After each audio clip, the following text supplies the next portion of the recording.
dapat $170 dari marketplace Fiverr.com.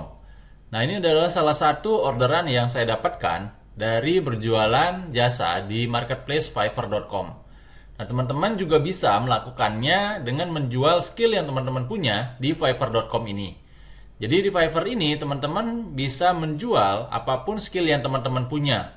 Baik itu teman-teman bisa membuat desain grafis, bisa membuat video animasi, bisa mengelola sosial media, atau mungkin teman-teman bisa meluangkan waktu sebagai virtual assistant. Jadi banyak sekali jasa yang teman-teman bisa jual di marketplace Fiverr ini, dan itu membuka kesempatan buat teman-teman bisa mendapatkan penghasilan tambahan di sela-sela waktu luang. Jadi teman-teman nggak perlu menghabiskan banyak waktu untuk bisa mendapatkan penghasilan di sini, karena teman-teman hanya perlu memposting atau membuat lapak di marketplace Fiverr ini, lalu teman-teman tinggal tunggu saja orang yang melihat jasa teman-teman. Jadi traffic di Fiverr ini sangat besar karena setiap harinya itu ada ribuan orang yang berkunjung ke marketplace ini dari seluruh dunia, dan itu teman-teman bisa mendapatkan traffic secara gratis. Artinya teman-teman nggak perlu melakukan promosi dengan melakukan promosi berbayar, nggak perlu keluar uang, karena dengan melakukan optimasi di dalam lapak teman-teman itu saja sudah cukup untuk bisa mendapatkan customer.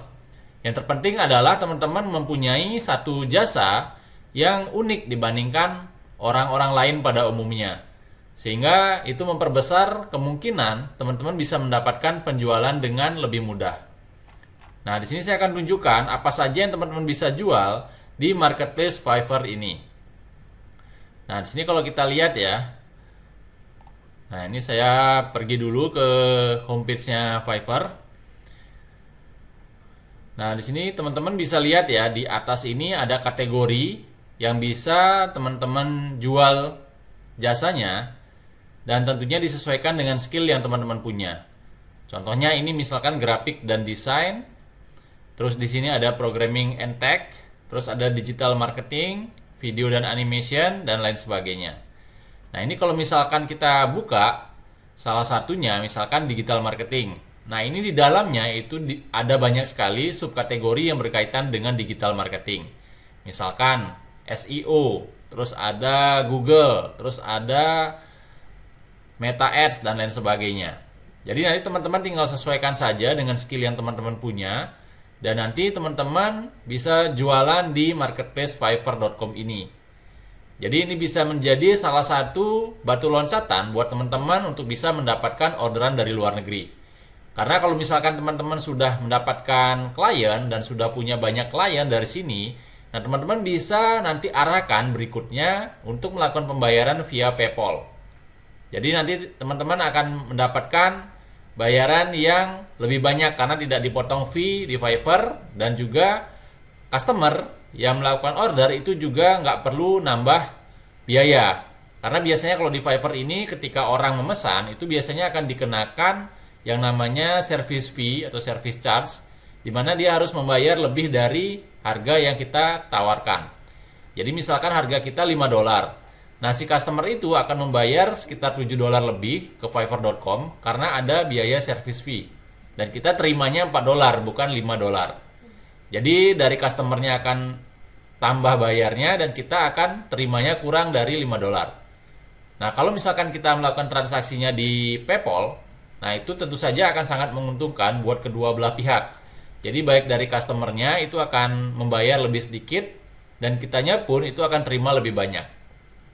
Jadi ini adalah salah satu tempat ya yang teman-teman bisa gunakan untuk bisa mendapatkan customer dari luar negeri. Dan teman-teman ketika baru mulai berjualan itu kalau bisa, karena belum mendapatkan review, belum mendapatkan orderan, teman-teman bisa jual dulu dengan harga yang relatif lebih rendah dibandingkan pesaing, sehingga nanti akan bisa mendapatkan customer dengan lebih mudah gitu, karena teman-teman belum ada ratingnya dan teman-teman masih new seller. Lain halnya kalau misalkan teman-teman sudah mendapatkan banyak customer, sudah mendapatkan review positif yang banyak, bintangnya banyak. Nah, nanti teman-teman bisa naikkan secara perlahan harganya seperti itu. Jadi yang terpenting di awal adalah teman-teman mendapatkan orderan dulu, itu untuk membangun kredibilitas, untuk bisa mendapatkan review positif dan juga bintang yang banyak. Nah, setelah itu barulah teman-teman nanti bisa menaikkan harganya seperti itu. Jadi begitulah tipsnya bagaimana saya bisa mendapatkan orderan secara kontinu yang jumlahnya cukup banyak. Jadi saya sudah mulai menjalankan freelance ini sejak tahun kurang lebih 2015, dan tentu saja sekarang saya sudah mendapatkan banyak sekali review positif, dan itu tentu saja sangat membantu pertumbuhan lapak saya di Fiverr. Jadi saya bisa mendapatkan customer dengan jauh lebih mudah tanpa perlu melakukan promosi. Nah, oke, sekian dulu video saya kali ini. Mudah-mudahan bermanfaat buat teman-teman yang baru memulai dan pengen mencoba untuk berjualan di marketplace Fiverr ini.